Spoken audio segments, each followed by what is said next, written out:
Hello my dear students. In today's video we will start our chapter number 9, The Mind of the Chimpanzees. This chapter is written by Jane Goodall and she is a primatologist in Britain. Students, primatologist is a person who studies primates, and primates is apes and monkeys. तो primatologist जो है वो person होता है जो कि study करता है एप्स की, मंकीज़ की।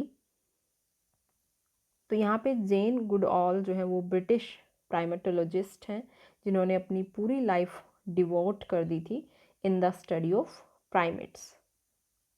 प्राइमेट्स की स्टडी करने में अपनी पूरी लाइफ इन्होंने डिवोट कर दी थी और स्पेशली चिंपैंजीज के बारे में उन्होंने स्टडी की थी। प्राइमेट्स के अंदर ह्यूमन बींग्स, एप्स और मंकीज़ तीनों आते हैं, लेकिन यहाँ पे स्पेशली जो बात हो रही है वो चिंपैंजीज़ की हो रही है।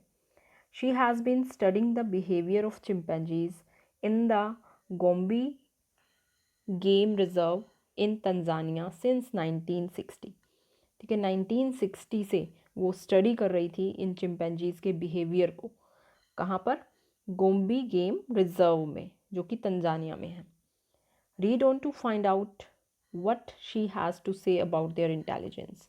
तो इस चैप्टर में हम रीड करेंगे, पता लगाएंगे कि वो क्या कहती हैं इन चिंपैंजीज की इंटेलिजेंस के बारे में। Students, now we are starting our section 1।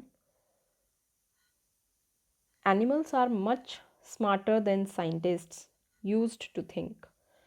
Animals जो हैं वो ज़्यादा स्मार्ट होते हैं साइंटिस्ट से, ऐसा मैं सोचती थी। I was told at school that only human beings have personalities, can think and reason, feel pain और हैव इमोशंस।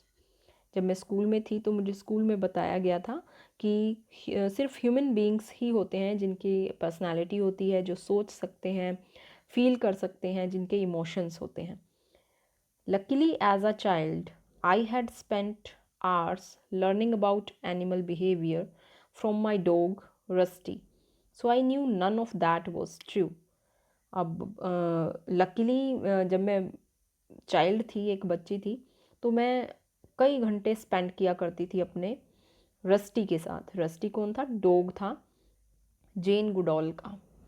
तो वो कहती है मैं एनिमल के बिहेवियर को समझती थी, क्योंकि मैं घंटों बिताया करती थी अपने डॉग रस्टी के साथ, और उसके साथ टाइम स्पेंड करके मुझे ये पता चला कि कुछ भी जो है वो सच नहीं था, जो भी हमें बताया गया था कि सिर्फ ह्यूमन बींग्स की ही पर्सनालिटी होती है या इमोशंस होते हैं, वो सब ट्रू नहीं था।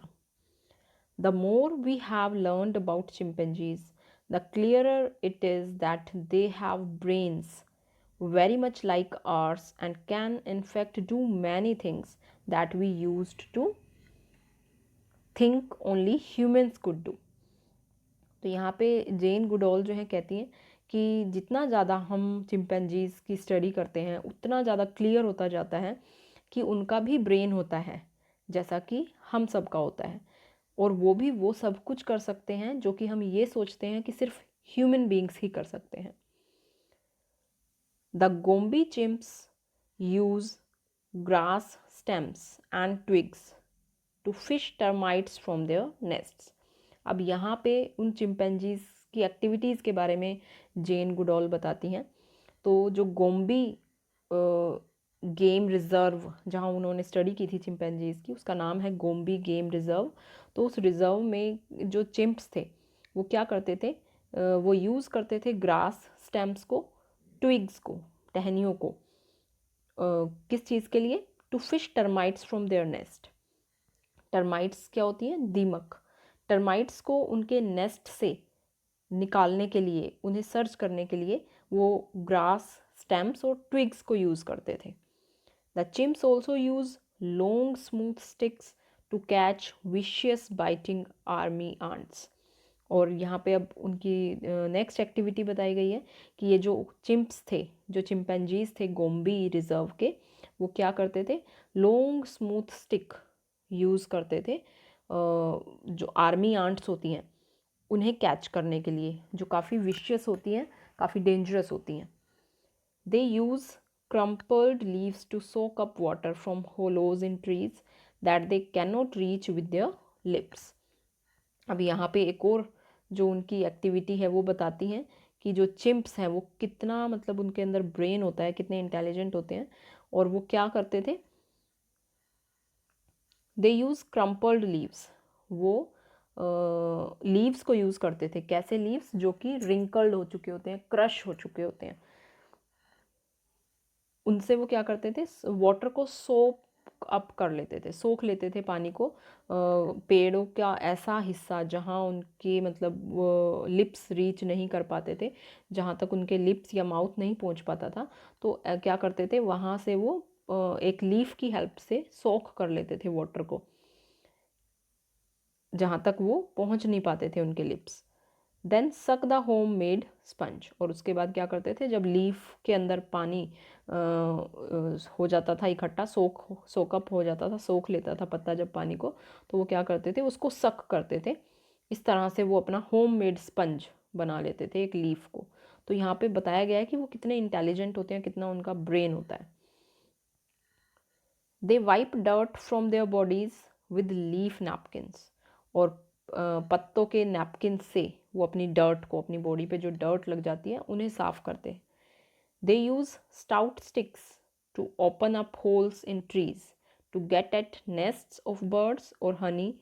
और वो क्या करते हैं, स्टाउट मीन्स लार्ज, बड़ी बड़ी स्टिक्स को वो यूज़ करते हैं होल करने के लिए ट्रीज़ के अंदर, ताकि वो नेस्ट तक पहुँच सकें बर्ड्स के, हनी तक पहुँच सकें, and as clubs to intimidate one another और other animals.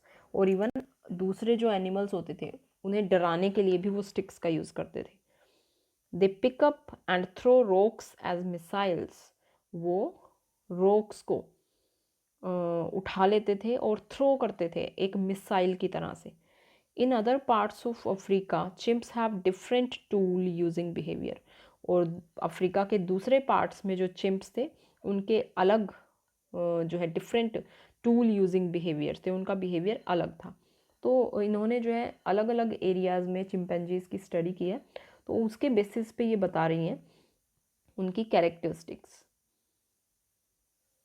For instance, in West Africa and parts of Central Africa, they use toe stones. अब वो बात करती हैं वेस्ट अफ्रीका और सेंट्रल अफ्रीका के पार्ट की, कि वहाँ के जो चिंपैंजीज हैं वो क्या करते हैं, they use tow stones.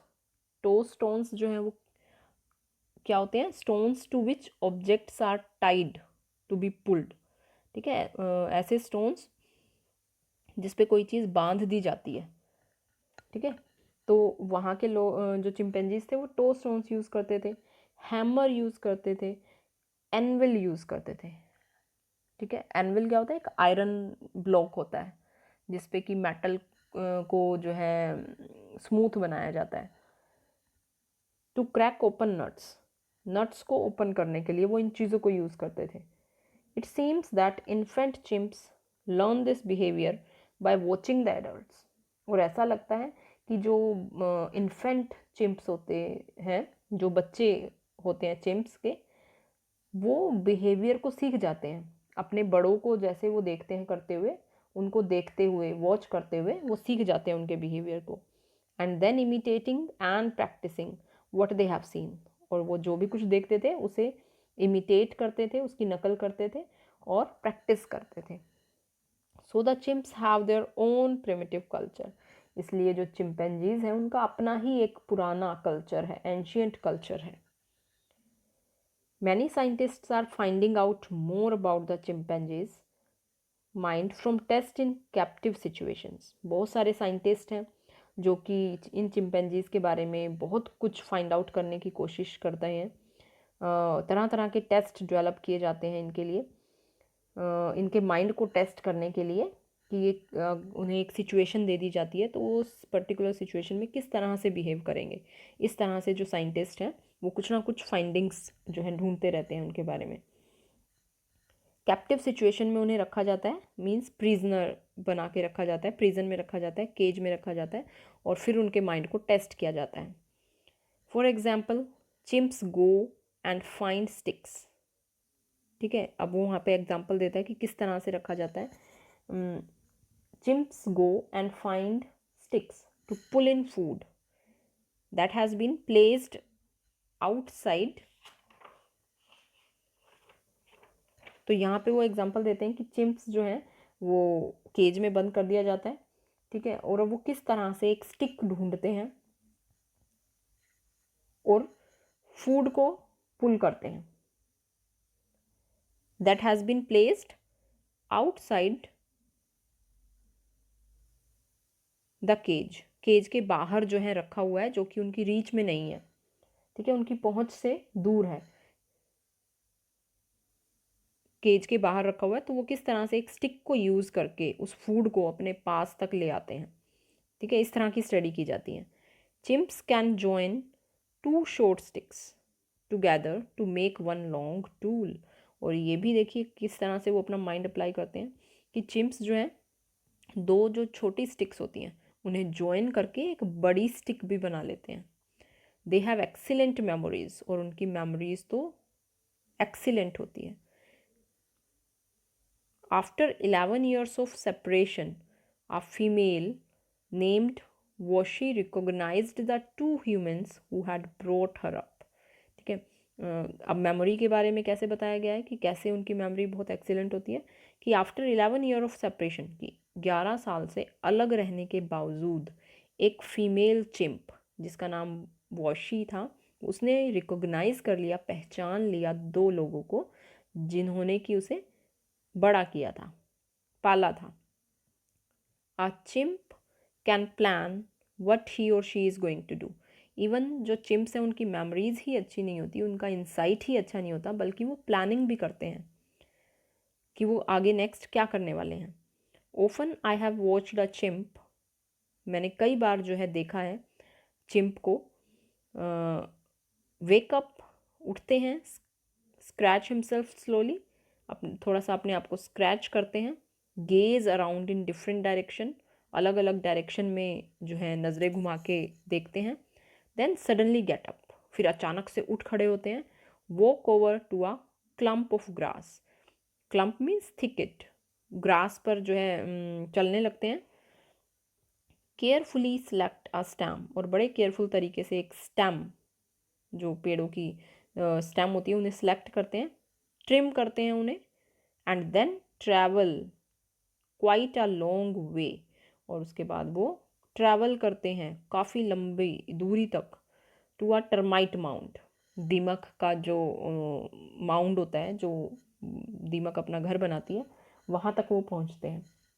That was out of site when he made his tool, जबकि वो उसकी साइट में भी नहीं था टर्माइट माउंड, तो उससे काफ़ी दूर था, लेकिन उसने पहले ही प्लानिंग कर ली थी कि मुझे क्या करना है। वो स्टैम उठाता है, केयरफुल तरीके से चारों तरफ नज़रें घुमा के देखता है, ठीक है, और उसके बाद उसे टर्माइट माउंड दिखता है कहीं दूर पे, तो वहाँ पे जाके जो है वो स्टूल को यूज़ करता है।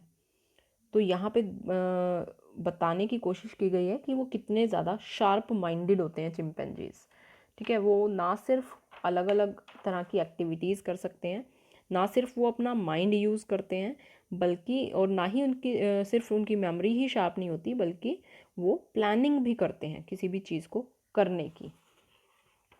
So students, this is your section 1. I hope this is clear to you all, and section 2 we will continue in our next video. Thank you.